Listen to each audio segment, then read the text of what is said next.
Have you ever wondered if there's something simple you can do right now to revive your erection after 60? Without pills, expensive treatments, or embarrassing visits to the doctor.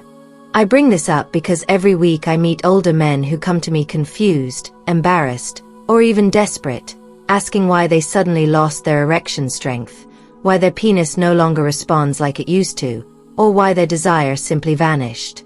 And believe me, this is much more common than you think.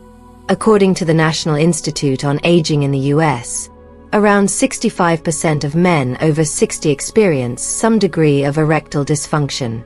But what worries me the most is that over 70% of these men have no idea that simple lifestyle habits, including the way they stimulate certain areas of their body, can deeply impact their sexual health. When there's no information, the risk of shame, emotional disconnection, or even total impotence grows. The good news is that modern science and ancient techniques together already give us very clear answers, supported by peer-reviewed studies and clinical experience. That's why I'm here today. I want to talk to you not only as a doctor and sexual health specialist, but also as a woman who listens every day to stories from men who want to age with vitality, pleasure, and dignity. In this conversation, I'm going to share with you the powerful benefits of a specific pressure point that can help you regain stronger erections, even after 60. And also, important precautions to avoid harming your body without realizing it. Let's start with the benefits. The first benefit, by pressing and stimulating a specific point between your anus and scrotum, known as the perineum or male pleasure point, you help maintain the elasticity of the penile cavernous tissues. This area is deeply connected to blood flow that fills the penis during arousal. Gentle but firm pressure here can help improve circulation and keep these tissues active and healthy. The second benefit is for your prostate health. Massaging this area regularly has been shown to improve fluid drainage from the prostate, reducing inflammation and even lowering the risk of chronic prostatitis. Studies from Harvard University show that men who keep this area active have up to 33% lower risk of developing prostate issues compared to those who ignore it. The third benefit is strengthening the pelvic floor. When you press or contract the perineum area, you naturally activate muscles like the pubococcygeus and bulbospongiosus. Strengthening these muscles helps prevent urinary incontinence, improves erection quality, and enhances orgasmic intensity.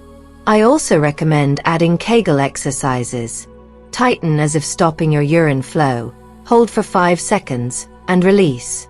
Repeat 15 times, 3 times a day. The fourth benefit, reducing cortisol, the stress hormone. Researchers from the University of Essen in Germany have shown that stimulating this area helps lower cortisol levels, which in turn improves blood pressure and reduces anxiety. A true gift for cardiovascular health. The fifth benefit is increased dopamine and oxytocin release.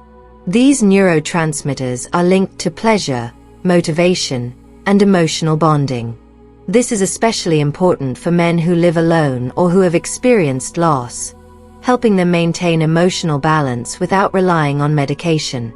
The sixth benefit, it helps you become more aware of potential changes in your penis and testicles. When massaging the perineum, many men notice nodules, changes in texture, or small lesions. This allows for early diagnosis of conditions like testicular cancer or penile fibrosis, which are much easier to treat when caught early. The seventh benefit, better sleep quality. After stimulating this area and releasing endorphins, your body relaxes deeply, helping you fall into a deeper, more restorative sleep, something essential in later life, when natural sleep cycles often become lighter and more fragmented. The eighth benefit, improved blood circulation in the pelvic region, preventing sexual dysfunction and genital atrophy. To further enhance this effect, I recommend warm sitz baths for 10 minutes to help relax the perineal muscles.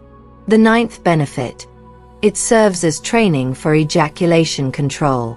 Techniques like stop and start, where you stimulate until almost climax, Pause for a minute, and then continue. Help strengthen ejaculatory control. Ideal for men dealing with premature ejaculation or difficulty maintaining rhythm during intercourse.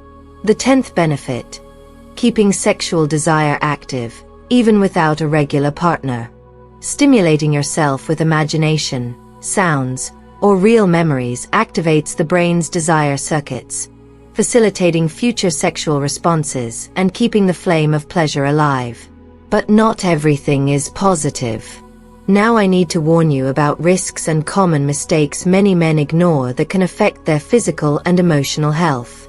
The first risk: isolation. Obsessively stimulating yourself can replace human contact, leading to a cycle of loneliness and social withdrawal. This is common in men who live alone and close themselves off from other forms of intimacy. The second risk: micro-injuries. If done too roughly or without proper lubrication, fissures, inflammation, or even infections can appear. Always use water-based lubricants and avoid soaps. The third risk: loss of sensitivity. Always stimulating the same way conditions your brain and can make arousal with a partner more difficult. The ideal is to vary techniques, rhythms, and even allow yourself not to finish, simply to feel. The fourth risk: masking real erectile dysfunction. Some men use self-stimulation as an escape but ignore underlying circulatory, hormonal, or metabolic problems. If your erection is weak or short, seek a urologist. The fifth risk: poor posture. Stimulating yourself sitting on hard chairs can compress pelvic nerves and cause genital numbness. The ideal is to lie down comfortably with proper support. The sixth risk: emotional escape. Using this stimulation as the only way to cope with stress, frustration, or boredom can become a behavioral dependency. Deep breathing, walking, and meditation are complementary alternatives. The seventh risk: guilt. Many men grew up with religious or cultural taboos about pleasure. If you often feel guilt, it's worth talking to a sex therapist to reframe this practice healthily. The eighth risk: pelvic congestion. Over-ejaculating can cause heaviness in the testicles, burning when urinating, and a constant urge to go to the bathroom. If this happens, reduce frequency and listen to your body's signals. The ninth risk: semen quality. If you want to father a child or freeze sperm, avoid daily ejaculation. Studies show the best quality happens with 2 to 5 days of abstinence. The 10th and final risk: disconnecting from reality. Excessive fantasies or too much porn can make it hard to connect with a real partner. To balance, explore your sensuality using emotional memories and real sensations. As you can see, stimulating this pressure point after 60 is neither purely good nor bad by itself. It can be a wonderful ally for sexual health or a silent enemy, depending on how, why, and how often it's done. The secret lies in awareness.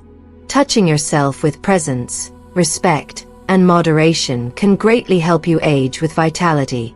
If this talk made sense to you, subscribe to the channel, turn on the notification bell, leave a like, and write in the comments what else you'd like to know about mature male sexuality. YouTube doesn't always deliver serious, science-based content like this, so your interaction helps spread trusted medical information to more men like you. Thank you for being here with me. Take care of your health, your choices, and above all, your erection.